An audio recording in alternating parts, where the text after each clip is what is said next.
Stop chasing me! I have a Canon in my hands! It's a Canon, I tell you! A Canon!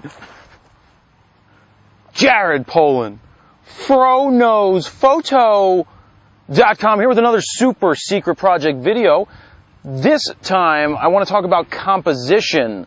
I'll be using a Rebel T3i. I have on here a 16-35 2.8, but to keep it more realistic to what most people starting out will have, I'm only going to shoot it in the range of 18 to 35.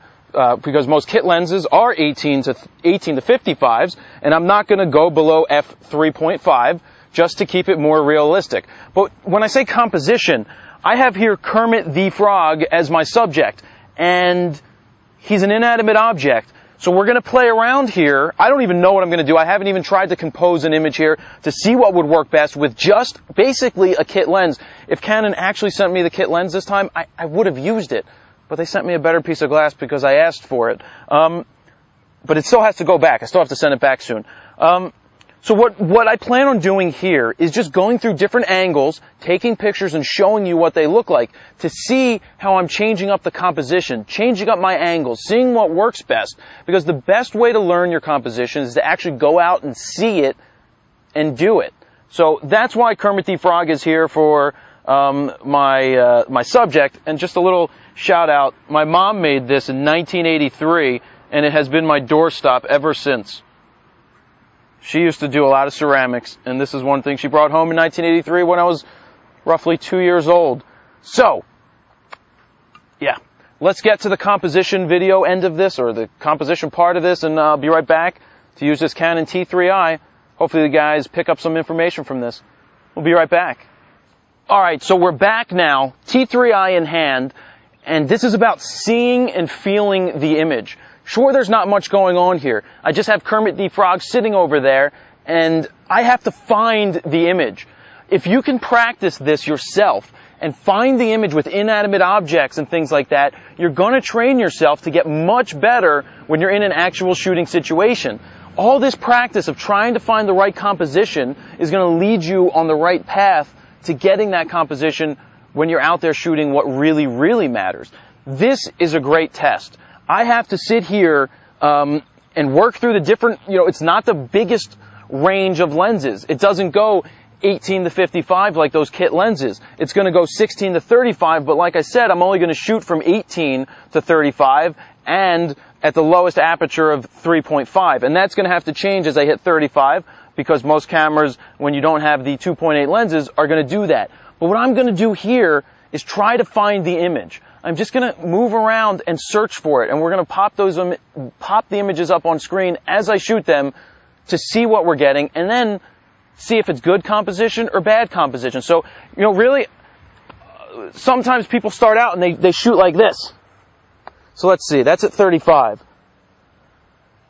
Fully standing up, shooting the child or whoever down at a low angle, and it looks like this.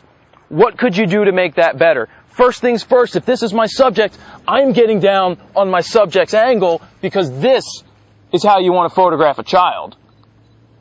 Or a subject on this low angle. Boom. Let's see what this looks like. There you go. Now right now I'm in aperture priority. We're not going to worry too much about the exposures right now because this is all about composition. So there's, oh, I thought I had a bug on me. I don't like bugs. There's the first image. Not very interesting. There's a second image, getting even better. I like that angle. Do you see what I did? I threw them off to the right-hand side. Now let's put them right in the middle. So using this Canon, I hit this this button over here, top right corner. It lights up the different focusing points. Then I select the middle one and hit OK. So here he is, right in the middle. So now you can see the picture basically in the middle. Look at the difference between the first one. He's off to the right-hand side, and the second one, he's right in the middle. Which composition is stronger? That's up to you. But I like him thrown off to the side because that, to me, is a better image. Now, what would a vertical look like? Do we want him right in the middle, like this? Do we want to focus and do this? You know, you're just getting a different feel for what's going on. Could we come here and shoot an even wider shot? Or do I want to come over to here and be like, all right, Kermit, let's see what we got. Let's work with you. Oh, right there, Kermie. So here we go again. I'm picking my focusing point by hitting that center button and moving all the way over to the leftmost focusing point. I think. I'm still learning how to use this bad boy. There we go. Focus right on his eye from this corner. All right, there we go. I want to get more of his body in there, so I'm going to go wider. And here we go. Now, I threw him off to the left-hand side, but I got his whole body in there, and that's looking much better than the shot before. The shot before is good, but look at the tree right in the background. It's like he's got a tree coming out of his head. Let me focus, lock in. See, now you see this tree coming out of his head. That's not good. How can we fix the tree coming out of the top of his head? Well, we could move slightly this way and be like, all right, I don't want the tree coming out of your head, so let's go vertical, and now the tree is off to the side. Focus, focus. Boom.